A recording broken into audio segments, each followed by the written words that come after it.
Ali and Michael Brown, as always, for the wonderful commentary on tonight's 4-0 victory over Seville in our first Champions League group game of the new season. What an absolutely perfect start to our Champions League campaign, and a brilliant second 45 minutes for City. I'm still joined in the studio by Shaun, Wright-Phillips and Nedum Onuoha. Shaun, what a brilliant second half. Thoroughly enjoyed it. Yeah, it's just the chances, like we said in the first half and at half-time, that we'll keep creating those chances. And if we keep doing that, we have the players on the pitch to put those in the back of the net. And we just built on that. We controlled the game. I don't think Seville had much to offer, which I thought in a way made it a harder task for the City players because they had to be professional and stay at that elite standard. And I thought they did that very well. So we dominated all of the match stats as would be expected, Nedum. 62% of the possession, 24 shots, 10 of them on target, and then of course 4 goals. We went into the second half 1-0 up, and we were saying in the halftime show that we were hoping that we might be a bit more clinical in front of goal, and we certainly were in that second half. So the second goal came in the 58th minute. What a man. Like, I just feel like we're like, yeah, I don't know what two more we can say, and it's only 7 games into the season. What did you make of the goal? This is the Haaland one we're talking about? Yes. Yeah. Okay. I was like, actually, where's she leading me here? But yeah. Oh, no, sorry, we're on the Foden one. Yeah, that's what I mean. See? Yes. I was like, is this a trick? Someone's setting me up there. No, it was a great finish by him. The way he manipulates the ball, you know, it's very, very nice, all that stuff. And, you know, after you were criticising him before the game, attacking him, you know what I mean? I saw it. Natalie Pike attacks Phil Foden. That's one of City's own. But no, I'm only joking. But it was a great bit of play, and it was a very important goal because it really suppressed that crowd. And you could see the belief kind of drain from the faces of the Seville players. Because, you know, what of all the stats you mentioned there, the biggest one that surprised me was the fact that City comfortably outran Seville. You know, and to sum up how good they were, especially in like that moment as well, there was a point where Seville were on the break, potentially, and they had 3 players bombing forward. City had 6 running back. You know, that's the sign of a real quality side, and there were some great individual performances like Phil, but collectively they were fantastic today, and the timing of the goals meant everything as well, and the way they were just relentless from start to finish was truly incredible. Yeah, I must apologise there after I said Phil Foden hadn't played at his high levels this season. I then went to gloss over his goal there, didn't I? And I took his assist off him as well. Right, well, he wasn't quite his assist, but yeah, give him some credit, come on. Phil, forgive me. I thought you were absolutely incredible, especially in that second half. So it was a Joao Cancelo cross that Phil got onto the end of, and then he was patient. He waited. In fact, I was shouting, shoot in the studio, but he waited, he took his moment, and then he shot into the bottom corner through the defender's legs, and it was just a very deserved goal for him this evening. Yeah, it was. I thought he was fantastic throughout the 90 minutes, well, the time that he was on the field, sorry, and it can't compliment him anymore. I think, like I said to you before, it's just about learning that new relationship with the number 9 up there as that focal point,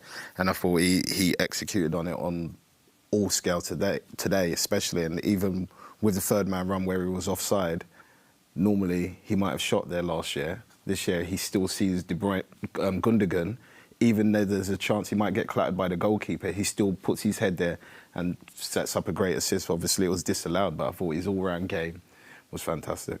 And he was everywhere on the pitch. There was a point as well where he was one of the furthest players back, and he was defending he's like a left back. He was just everywhere tonight. Yeah, he certainly was. And the best thing about it is, like, you know, those were the right decisions to make, and he was making them regardless of however the game was going and the result was going. He knew what his job was, and he knows that, you know, with the manager in play and the players around him, like, you have to do it throughout. There are people who are desperate to get his shirt and to be on there on the field playing instead of him. But you can see he played so well. It was a pivotal part of what the team did today. And you know, you can always tell whether a player's liked by how people celebrate with them. And as you can see from the picture which we've got here, like, you know, people are happy to see him doing his bit. So it's a very positive sign indeed. Oh, yes, and I'm thrilled that he's got back up to those high levels that he previously set himself. Right, now let's move on and talk about the man Erling Haaland. As I said at half-time, I do enjoy the stats that he is giving me this season. So, 20 appearances now in the Champions League. Before his 20th appearances, the most goals that had been scored by someone in their first 20 appearances was 16, and that was by Ruud van Nistelrooy and Roberto Salado. 25 Champions League goals now for Erling Haaland in his first 20 appearances. That's a career's worth for most some people. don't even get that. Yeah. So he's now the 37th highest scorer in Champions League history, and he's only played 20 games. Yeah, I can't. You know what I mean? Like, it gets a bit awkward when you try and figure it out and talk about it, don't you? Like, I got a text at half-time from my brother, Stacey. He said, honestly, bro, I'm trying to work out whether he's a cyborg or an alien. Bit both. Yeah. Even, do you know, I just looked at the goal back over his shoulder, and do you know how he does it? Like, you see, it's like, wow, how's he free? Initially, I think he plays the ball to Gundogan, I believe, or to Foden. And he's like in line in the centre of the pitch, but as soon as the ball doesn't go to him, he then peels off to the side. Peels out a bit. Like, that's not normal. Most people are obsessed with where the ball is, but he's more concerned about where the ball's going. It's gonna be. So as a defender, like, you can't. If I'm here and say the player's here and they're about to have a shot, I'm looking at that, and he knows that I'm looking at that. So when he goes there, it's almost like a shock to see the ball drop to him. But for him, it's not a shock because he knows that's what's going to happen. He knows the shot's coming, and he knows he might be able to get a rebound. And the best place to get the rebound is exactly where he found himself. Honestly, it's genius. That's so interesting.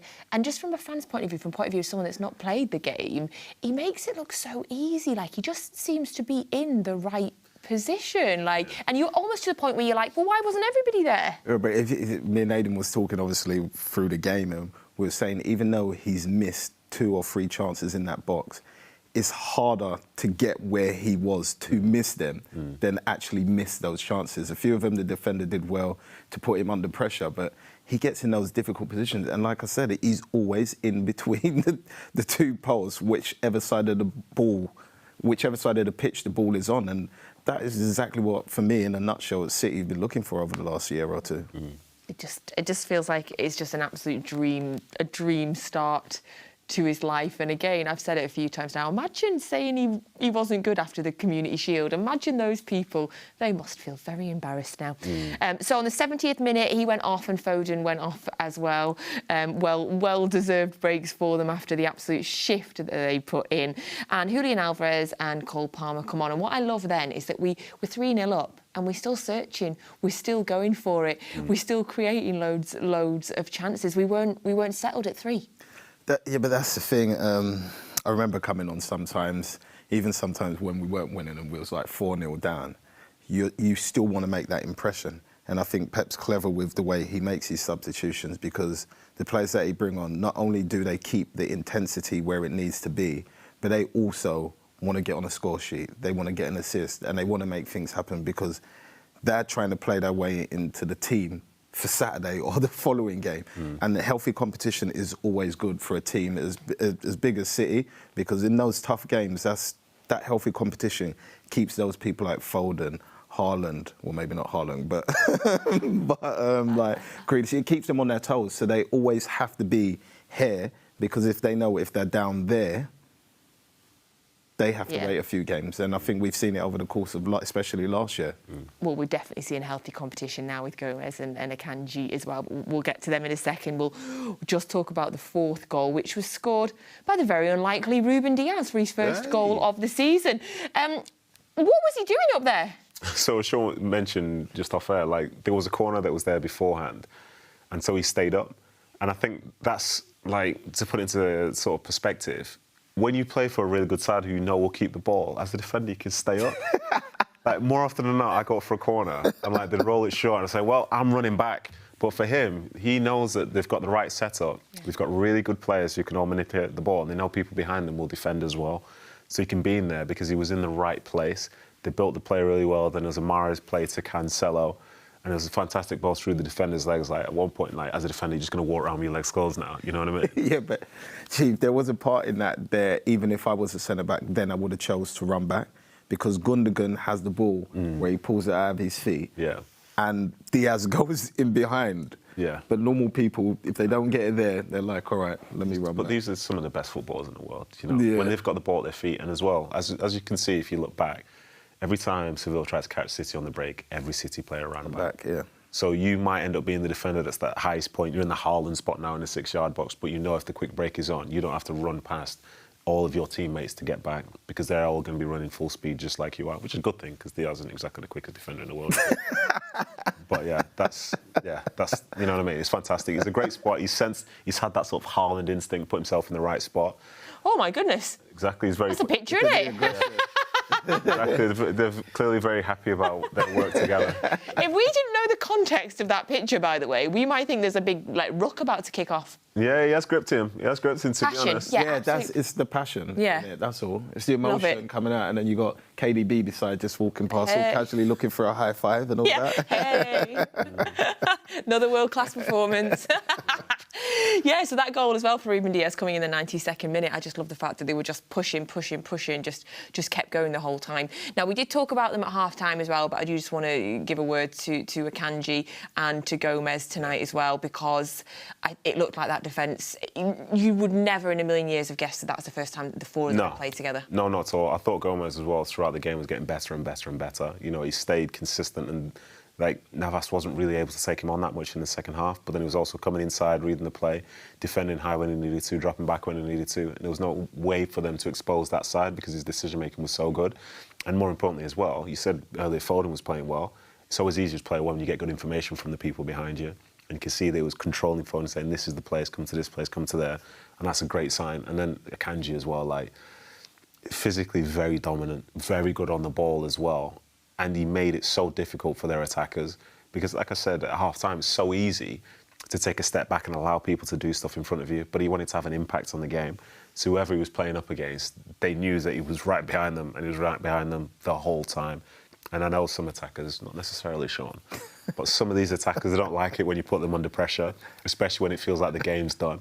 But he did a lot of that. And, you know, to be honest, one of the people he reminded me of when he was being extra annoying in the game was Vincent Kompany. Whoa. Not to say he's got the same impact, but that's one of the traits, because with Vincent, I remember people would actually try and run away from him because they couldn't be bothered finding him anymore. Yet next thing, he's going down the tunnel and Vinny's right behind him again. So, he's still there. But yeah, it was a very, very good debut. You can see he's played in the Champions League before. You can see he's come from a top quality side, and you can see exactly how he's going to fit into this Man City team long term. Yeah, and again, I just think it's another bargain to be able to have someone that's got that level of experience that can slot into a Champions League game. I just think he's a bargain. Yeah. Quite scary how they let him go, to be honest with you. Yeah, exactly. But this is what it is. I'm not going to say no. Yeah, we'll take him. Yeah, I think he had 1 year left on his contract, so I think perhaps they were wanting to get something before he left. So all in all, Shaun, first Champions League group stage of the new season, really couldn't have gone any better. On to the next one, I say. But you said, hang on, you said you were delighted at 3-0 because your bet was coming in? Well, I didn't have a bet, but I said that was my scoreline. I just knew we would keep a clean sheet today. Yeah, he's the only person complaining about the fourth goal. That's all. That was like my goal against United. I got in trouble by a lot of the fans because they normally put a bet on for 3-1. And I scored the fourth. So the fourth was needed. And give us the iconic celebration. Yes, I will always remember that one. Never apologise. Don't anyone say anything about that goal to him. Now, obviously, we've got another big game at the weekend. We've got Spurs. So tonight we were able to use the 5 substitutes, bring 5 players off, key players as well, and give them a bit of a rest. Do you think that's going to be important looking ahead to Saturday, Nedum? Yeah, I think being able to give players rest is always important. But then some of the players, they enjoy playing 90 minutes as well. When you're playing week in, week out full games, you get into the rhythm of that. I think sometimes people get concerned, because they think if you're playing 90 minutes all the time, you're doing full training sessions and so on. Not really. The people who tend to do most of the training sessions are the ones who aren't really playing. So I think they'll be getting into a rhythm. And as well, to have played first, you get a chance to see Spurs tomorrow. Obviously, it'll be a different game against City at the weekend, but you can sort of see their traits. You can all sit down, know that you've done your business and see what they're going to be doing, seeing how it's going to potentially affect them going into the weekend. And then, you just gear up and be ready for what could be a very exciting game.